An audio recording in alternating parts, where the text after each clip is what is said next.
Your place be going up.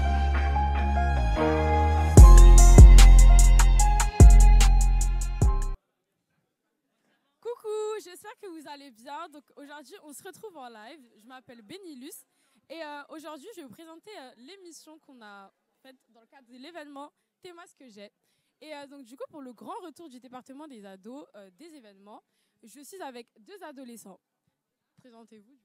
Alors moi c'est Emmanuel et je suis au département du... Moi, c'est Daniel, j'ai 14 ans et je suis au département des ados. Donc là, je vais vous poser, du coup, pour le grand retour du département des ados, je vais vous poser la question, mais quels étaient vos événements préférés en fait? Et pourquoi c'était vos événements préférés? Pour ma part, ce serait l'événement de l'Invisible. Parce que à l'Invisible, c'était le premier événement auquel je participais. J'ai vu en fait des adolescents qui étaient tous dans la joie et j'ai réussi en fait à pouvoir prendre part de celle-ci vu que de base je suis quelqu'un d'assez réservé et aussi j'ai beaucoup aimé le thème, ce qui était véhiculé au travers des prédications sur le monde spirituel, l'invisible, etc. Et c'est ça pour ma part. Moi, mon événement favori, c'était vraiment QLF. Parce que QLF, bah, au-delà d'être un nom, ça a vraiment été que la famille. Parce que même si les gens ne venaient pas du DDA ou quoi, bah, on sentait vraiment qu'ils étaient à l'aise. Et franchement, c'était un événement au top à refaire. Pour ma part, mon événement préféré, c'était l'Invisible et QLF le premier. L'Invisible parce que c'était vraiment mon premier vrai événement dans le département des ados. Donc c'est le premier événement où j'ai été intégrée et qui a eu un véritable impact dans ma vie spirituelle. Et QLF le premier parce que je me suis baptisée ce jour-là. Donc c'est plein de beaux souvenirs. Et du coup, bah, dans le cadre de ces événements, je voulais vous demander qu'est-ce que ça vous évoque le titre T'es moi ce que j'ai. Pour vous, c'est quoi la vision de l'événement en fait? Alors pour moi, ce serait exprimer ses dons, mais aussi pouvoir les découvrir. Et je pense que c'est vraiment ça ce qui sera véhiculé, pouvoir voir ce que l'on a en nous, mais aussi ce que l'on a, enfin ce que les autres ont. Et voilà. Pour ma part, ça s'entend déjà dans le nom. Hein. T'aimes ce que j'ai, regarde ce que j'ai, enfin voilà quoi. Et en gros, pour moi, c'est vraiment découvrir des dons, des talents. Et même pour ceux qui ont déjà des dons et des talents, ça sert plus à permettre aux gens de se mettre, de mettre leurs talents et leurs dons en pratique.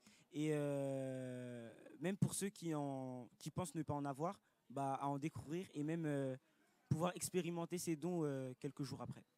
Et du coup, qu'est-ce que vous attendez de cet événement? Quelles sont vos attentes, ce que vous pensez recevoir de l'événement en fait? Moi, ce que je pense recevoir, c'est apprendre à approfondir mes capacités, ce que je sais faire actuellement, parce que je sais déjà ce que j'ai en moi, mais du coup, encore faut-il pouvoir savoir comment les manifester et aussi voir ce qu'il y a en ceux qui m'entourent. Moi, personnellement, je m'attends à... Bon, là, c'est un petit peu plus personnel, mais moi, je m'attends à... En gros, bah, il y a des choses que j'ai fait, que j'ai créées, parce que je sais que j'ai des talents en moi. Et je m'attends à approfondir ce que j'ai créé à travers des enseignements qui me pousseront à me mettre en action. Et du coup, découvrir des dons, des talents aussi. Mais pour ma part, j'attends de cet événement que je puisse réveiller un peu les dons, les talents cachés qui sont en moi et que je n'ose pas forcément montrer au monde et qui puissent être utilisés pour la gloire de Dieu parce que tous nos talents et tous nos dons sont utiles pour l'œuvre de Dieu et je pense que cet événement va beaucoup nous aider. Et de ce que je voulais vous demander aussi, c'est quels sont vos dons, quels sont vos talents en fait? Moi, personnellement, je suis plus dans le monde de la musique, etc. Du coup, je joue un petit peu de piano et je chante. Et, Une chanteuse. Autre chose. Il y a autre chose aussi. Bah, je coiffe aussi. Voilà, je suis un petit peu dans le monde de la coiffure. T'es un peu polyvalente quand même. Ouais, je dirais.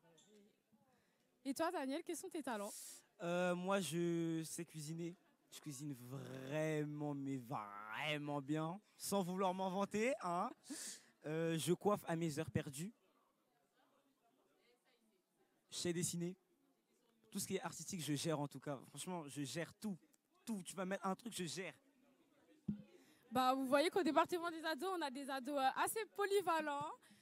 Donc pour ma part, moi, mon talent, c'est dans la photographie. Je sais prendre de belles photos quand même. Et je pense que c'est un talent que je pourrais mettre au service de la gloire de Dieu. Et dans ce même élan, qu'est-ce que vous pourrez dire à quelqu'un qui pense qu'il n'a pas de talent en fait? Personnellement, moi, je dirais que personne n'a pas de talent. On a toujours forcément un truc en soi que Dieu a placé pour pouvoir le mettre à son service. Peut-être que c'est l'éloquence, peut-être que ce sera quelque chose qui sera plus manuel, etc. Mais il y a toujours un truc que Dieu a placé en nous pour pouvoir nous distinguer et faire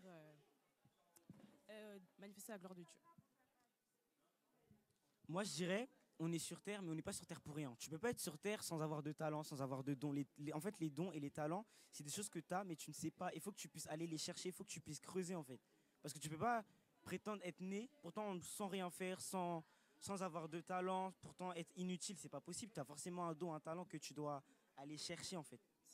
Et moi, ce que je dirais à quelqu'un qui pense qu'il n'a pas de talent, faut savoir que on a tous été créés avec des dons. Peut-être que tes dons, tu ne les as pas manifestés maintenant, mais faut savoir que tu as forcément quelque chose qui est utile à la gloire de Dieu. Et je pense que pendant cet événement, tu vas en fait ressortir tes dons et faut pas penser que tu n'as rien. Tu as forcément une chose, une qualité, même si ça peut être la plus minime, même si tu peux penser que elle n'est pas utile, c'est un don et c'est un talent à exploiter et qu'il faut vraiment l'exploiter en fait.